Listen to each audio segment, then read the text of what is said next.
Ano na guys, malapit na matapos yung taon. Kumusta na yung mga 2025 New Year's resolution natin dyan? Ay hala, walang narinig. O, di ba sa'yo is to have a fit body? Wala naman ako sinabing ganyan.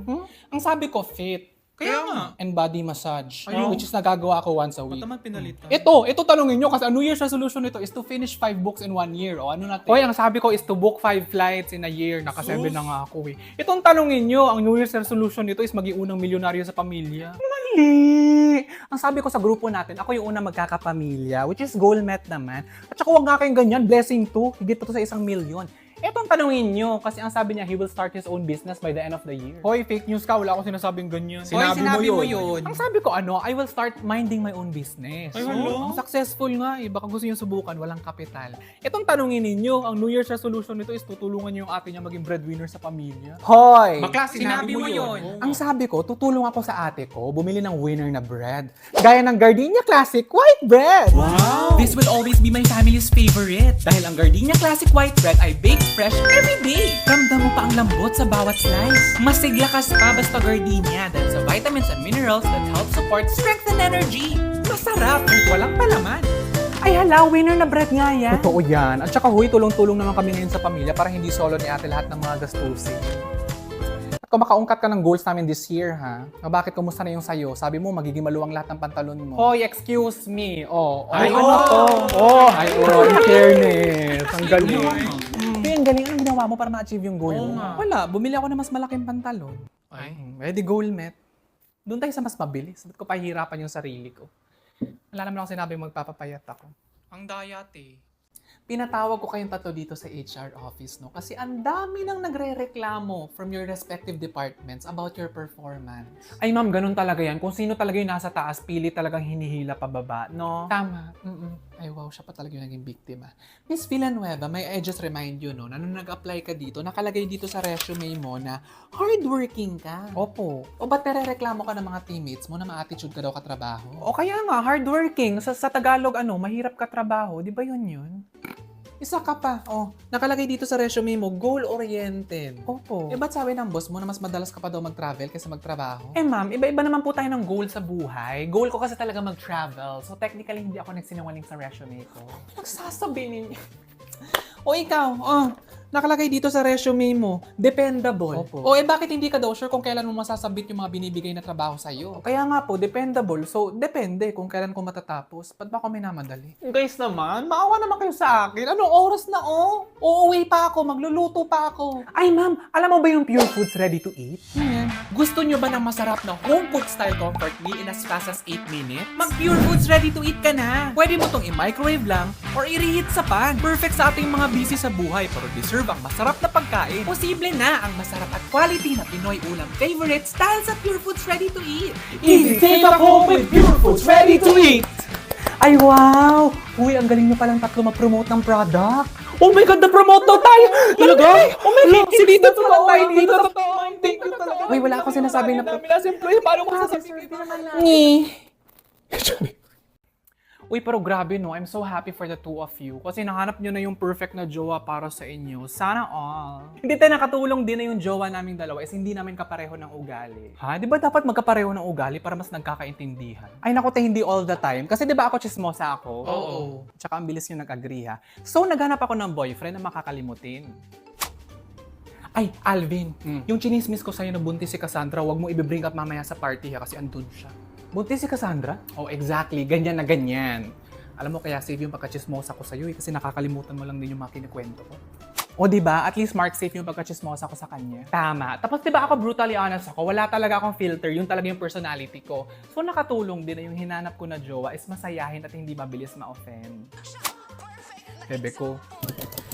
Yes, bebe ko. Well, hindi kasi usong-usong ngayon sa social media yung TDH boyfriends, tall, dark, and handsome. Paano yan? Hindi naman ako ganun. Ano ka ba? Pwede naman tayo gumawa ng bago. Ano na lang? SFK. Short, fair, and K lang. Oo nga, no? Pasok ako dyan. O diba? Huwag ka na masad. I love you. I love you too.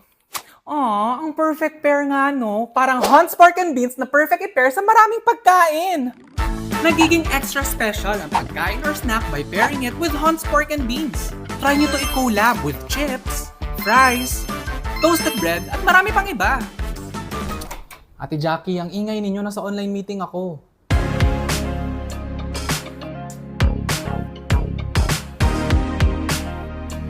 Bakla ako. Ante naman, hindi mo naman sinabi agad na bakla pala yung kapatid mo. Eh, nagpa-music ka na kasi may pa-slow mo ka pa. Alam nga naman sirain ko yung trip mo.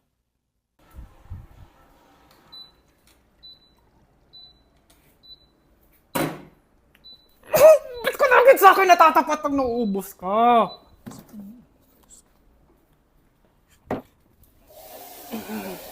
Dami-dami namin dito, tapos laging sa akin natatapat pag nauubos. Ay, te, alam mo ba na nag-break na si Ken at saka si Eliza? Ha? Kailan yan? Oo, last week lang, during their vacation pa. So, ang nangyari is, for example, ako si Ken, andito si Eliza, magkatabi sila. Wait. Saan sila nagbakasyon? Sa beach. Okay, so di ba magkatabi sila? Nandito saang beach? Sa Boracay. Okay, Boracay, okay. So, habang magkatabi... wait lang, mga anong oras to? Mga 5:30 p.m. papuntang 6 p.m., yes. Okay, so mga pa-sunset na. So, di ba magkatabi sila? Napansin ni Eliza na ganito wait lang, question. By the beach ba sila nito habang nag-uusap sila? Yes, by the beach. Okay. Na ganito gumamit ng phone si Ken. So, ito kasi... wait, marami bang tao sa paligid habang nangyayari? Pwede ikwento ko muna. Ang dami mo namang unnecessary question. Ay, sorry. Visual chismosa kasi ako eh. Huh? O, yung parang kailangan ko yung mga little details talaga para ma-imagine ko talaga sa utak ko na para ba nandun talaga ako sa eksena habang nangyayari yun. Yung parang maraming tao nung time okay, sige. So anyway, nagduda rin si Eliza, diba? Bigla niyang kinuha ang phone ni Ken. Tapos ayun, nakita niya, nakachat ni Ken yung ex niya na si Bea. Tapos may mga heart emoji, may mga I miss you, may mga kiss emoji. Okay ka lang, te? Hindi, okay lang, go. Kwento mo lang kasi buo na yung eksena sa utak ko. Na-imagine ko na. Go. Ganyan ka talaga? Good morning, Lara. Good morning, Lara. Good morning. Good morning, everyone. Good morning. I love you all. Sus. Good morning, Pia. Good morning, Pia. Good morning. Uy, Gabi! Lumilipat si Pia! Tawagin niyo ang HR! Takbo! Okay naman sa effects. Ayan. Girls, kain na tayo. Pinaghandaan naman masyado. Over, simple nga lang Simple, to ang ganda ng plato. Ganyan talaga kayo dito always sa bahay. Saks Ay, lang. wow. Parang ang mahal ng mga plato. Wow. Oy, Japoy, kain na tayo. Hindi natin nililipat yung ulam at saka kanin sa plato? Ay, ikaw, gusto mo madagdagan yung mga hugasan mo? Kuha ko. Ay, hindi, wag na. Mahirap hugasan yan, mamantika. Diretso na, tayo lang naman. Wag na rin tayo mag-serving spoon, diretso na.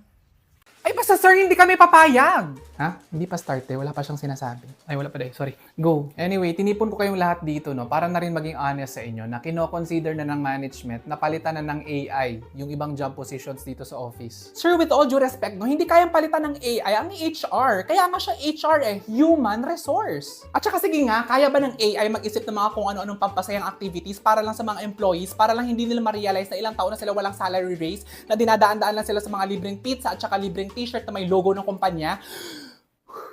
Hindi kaya ng AI yon. Ang specific naman, no? Lalo naman yung posisyon ko, sir, as security guard. Wow. 'Di ba? Paano pag pinasok kayo na magnanakaw dito sa office? Anong gagawin ng AI? Magpapatugtog siya ng Heal the World sa speakers, pampakonsensya? May point. Sir, hindi rin kayang palitan ng AI ang customer service. Well, technically, yung ibang companies, voice automated na yung sumasagot sa mga tawag ng customers nila. Hindi na totoong tao. O siya na lang palitan mo. Wow.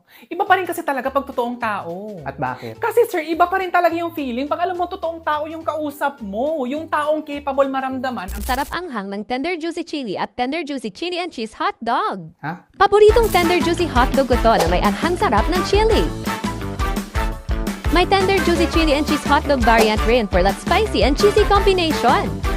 Ano nangyayari? Parang automated ads ng AI. Try nyo na ang Tender Juicy Chili and Tender Juicy Chili and Cheese Hot Dog. Oo na. Gets ko na. Okay? Na dapat totoong tao yung kausap ng mga customers natin para diretso na sa concern. Wala na mga ads kagaya niyan. O diba? Actually, yung position ni boss yung pwedeng palitan ng AI. O bakit yung akin? Puro ka lang naman noted. Good job, team. Meeting adjourned. O, kaya na ng AI yun. Oo nga, no? Nice one, sis. Through the fire.